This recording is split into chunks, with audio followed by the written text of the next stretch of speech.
Bonjour à tous, infiniment heureux de vous retrouver pour partager avec vous le Chitat du jour. Aujourd'hui, nous sommes le Yom Shishi de la Parashat Dvarim vendredi, et nous sommes le 7 Menachem Av 5785.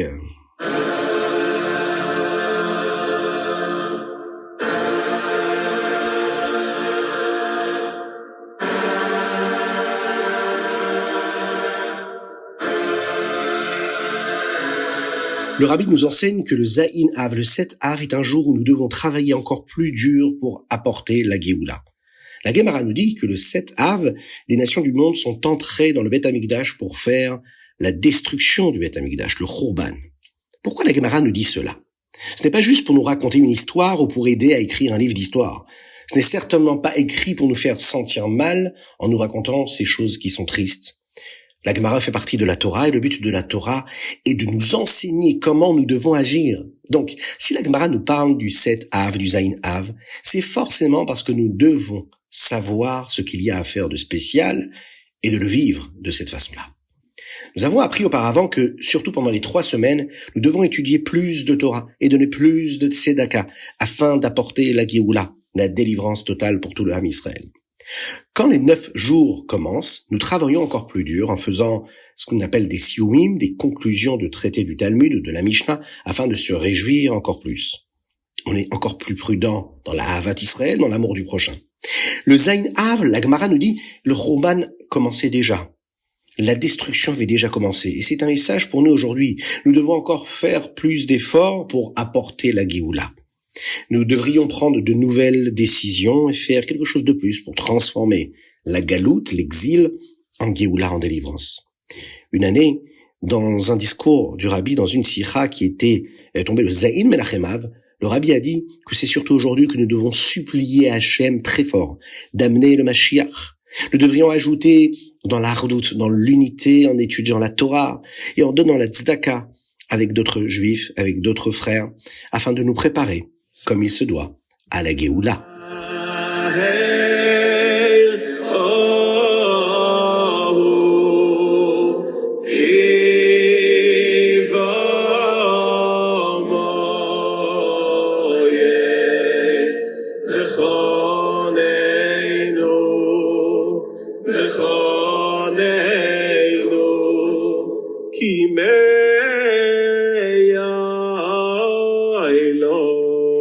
Et nous démarrons par le Chumash dans la Parashat Dvarim, dans le Shishi aujourd'hui. C'est assez court, Moshe Rabbeinu passe en revue avec les bénis Israël comment ils ont capturé les terres de Sichon et de Og. Moshe Rabbeinu rappelle aux bénis Israël comment ils ont vaincu Sichon et Og, qui étaient ces grands rois puissants, les rois de Émori. Même si ces rois étaient si forts et si puissants, Hachem leur a dit de combattre ces nations. Et c'est ce qu'ils ont fait, capturant complètement leurs terres. Une partie de leurs terres est allée à la tribu de Réhouven et une partie également à la tribu de Gad. Il y a également une partie qui a été donnée à certaines des familles de la tribu de Ménaché.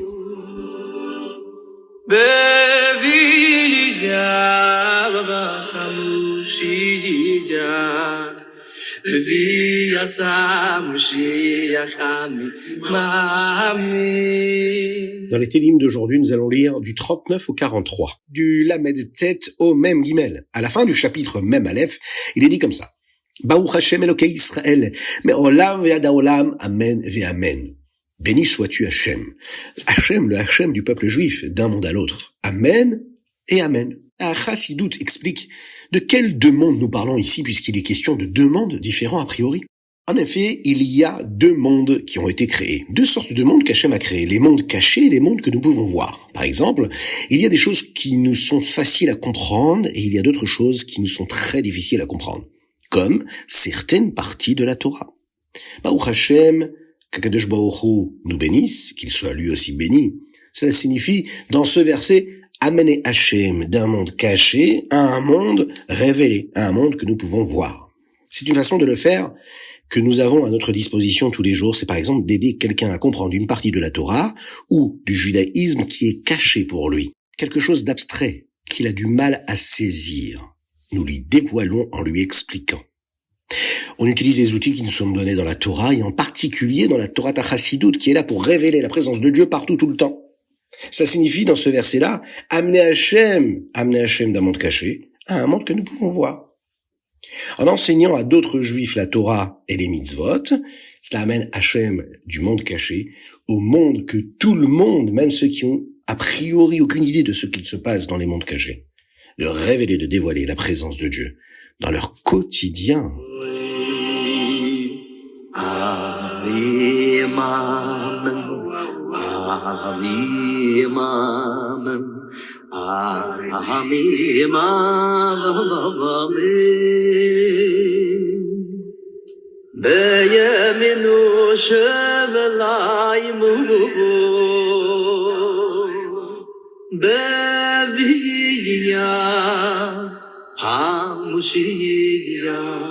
Tanya Igeret HaKodesh Siman Gimel.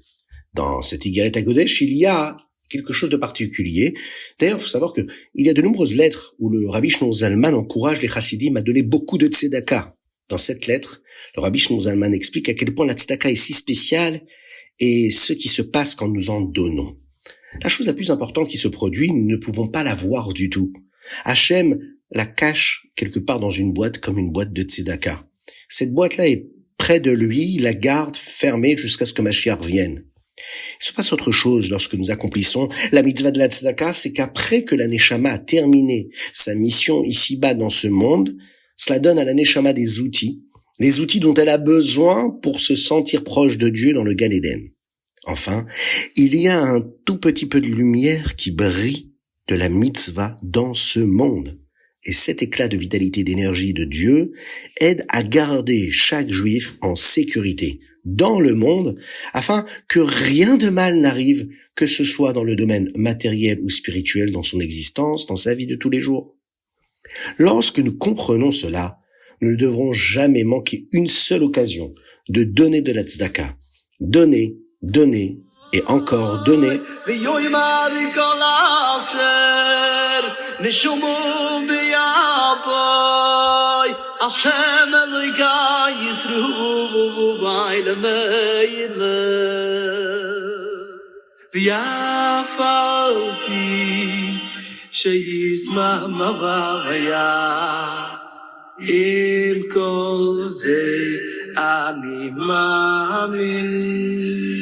Hayom Yom Zayin Menachem Av. Le Hayom Yom d'aujourd'hui a un rapport avec ce que nous avons appris dans le Tanya et que nous étudions dans la Igeret HaKodesh. Les deux premières lettres d'Igeret HaKodesh ont été écrites à 10 ans d'intervalle. Il y a une sikha, un discours chassidique du rabbi Yosef Yitzhak, le rabbi précédent, qui nous raconte l'histoire des lettres que nous apprenons maintenant dans la Igeret HaKodesh. Elle nous montre que la première lettre date de l'époque où la Chassidut Chabad venait de commencer, et la deuxième lettre est d'une époque beaucoup plus tardive, quand la Chassidut Chabad a eu un grand défi à relever et s'en est sortie avec une réussite totale et complète. La première lettre a été écrite en 3 sections. La première section a été écrite par le Rabbi Shlomo Zalman alors qu'il avait déjà des talmidim, des élèves, mais avant qu'il ne se rende à Mezrich chez son maître, le Maguid de Mezrich, pour apprendre de lui. Là, il a écrit sur l'importance d'apprendre le chasse de Gemara entier ou de la Mishnah également, afin de renforcer la Emouna à la foi en Dieu. La deuxième section de la lettre a été écrite après son retour de Mezrich, alors qu'il connaissait déjà le but de sa Neshama, c'est-à-dire quelle mission il avait à accomplir ici-bas sur terre, qui était de commencer à développer la Chassidut Chabad. Ici déjà, le Rabbi Shlomo Zalman parle de l'importance de travailler sur la Avodat HaTfila, c'est-à-dire l'effort que l'on doit fournir quand on fait la tfila. Un vrai travail en soi. La troisième section a été écrite des années plus tard, alors qu'il avait déjà des talmidim, des élèves qui vivaient dans différents endroits. Et cette lettre est visée à s'assurer que les élèves devenaient des bons élèves, des bons chassidim, et surtout qu'ils priaient correctement selon la Chassidut Chabad. La deuxième lettre d'Igeret HaKodesh a été écrite après que la Chassidut Chabad ait eu un grand défi contre elle, c'est-à-dire ce que nous appelons les mitnagdim, et que Baruch Hashem, elle a réussi à le combattre, en tout cas à s'en sortir avec réussite. Cette lettre a été écrite après la sortie de prison du Rabbi Shimon Zalman à Yutet Kislev, qui a été le moment où réellement il y a eu cette libération réelle, la délivrance du Rabbi Shimon Zalman de prison, et avec sa délivrance à lui, la délivrance et la libération de tous les enseignements de la Chassidut.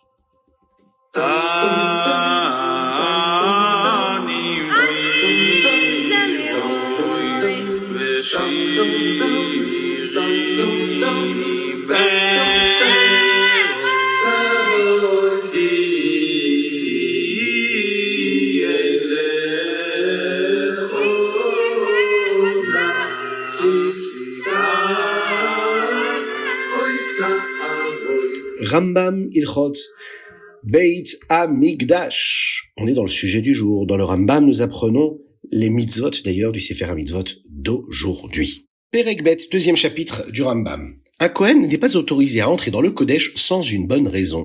Et le Kohen Gadol n'est pas autorisé à entrer dans le Kodesh HaKodashim, le Saint du Saint, sauf le Yom Kippour pour faire la Avoda, ce qu'il avait à faire dans son service pour Akadosh Baruch Hu.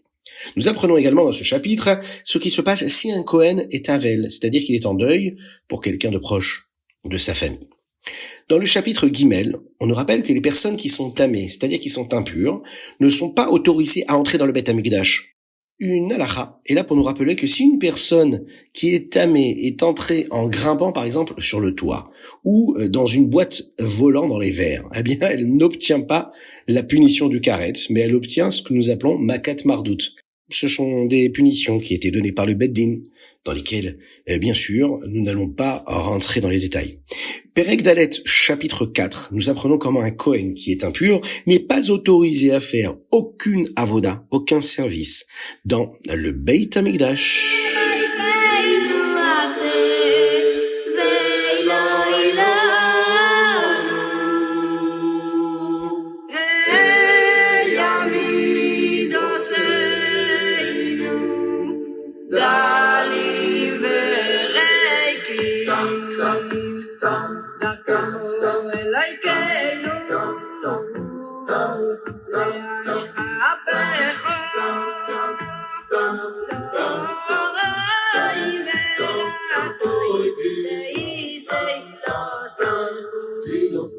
Alors aujourd'hui, nous allons terminer et conclure avec une notion du Beth Hamikdash, de la Géoula, de la délivrance. Il existe deux opinions sur qui construira le troisième Beth Hamikdash. Est-ce le Mashiach qui dira au Ham Israël, au peuple juif, de le construire, ou descendra-t-il du ciel, Min Hashamayim? Le Rabbi donne deux explications pour nous montrer que les deux avis sont vrais. Voici une autre explication. Nous apprenons comment le troisième Beth Hamikdash sera construit du Navi Yecheskel, le prophète Yecheskel. Hachem a donné à Yecheskel une névoie, une prophétie, où un malach, un ange, lui a fait visiter le troisième Beth Hamikdash, mesurant toutes les différentes parties afin qu'il sache exactement à quoi il devait ressembler. Mais certaines parties de cette prophétie-là nous sont difficiles à comprendre.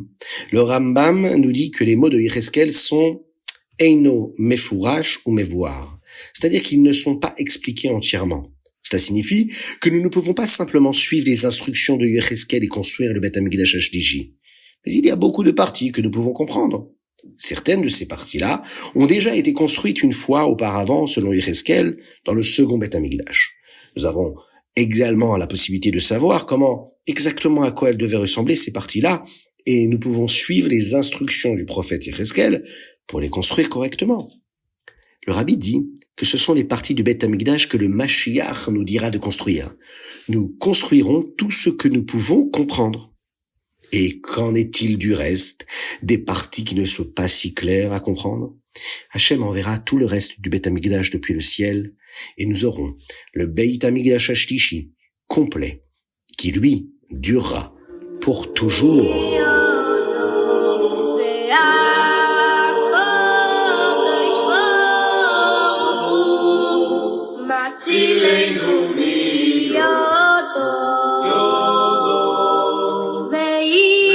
Et voilà, c'était le Chitat du jour. Je vous invite à le partager au plus grand nombre, à nous envoyer vos dédicaces sur chitat.fr. Je vous souhaite toutes les brachot du monde, un bon Shabbat, Shabbat Shalom. Il faut redoubler de simcha pendant ce Shabbat, parce qu'on n'a pas le droit d'être en deuil, même si nous sommes dans ces jours-là qui précèdent réellement, qui entament déjà toutes ces commémorations-là des destructions des Beth Hamikdash, de tout ce que le Ham Israël a pu vivre de difficile. Qu'Akadosh Baruch Hu fasse qu'il puisse être transformé en des jours de joie. La Géoula est là, il nous suffit d'ouvrir les yeux, c'est ce que nos maîtres nous ont enseigné. Qu'Akadosh Baruch Hu envoie la guérison totale et complète, qu'il libère les otages en Eretz Israël et dans le monde, et que très rapidement, on puisse chanter, danser tous ensemble, avec tous nos proches, au Beth Hamikdash, à Yerushalayim, en Eretz Israël, tous ensemble.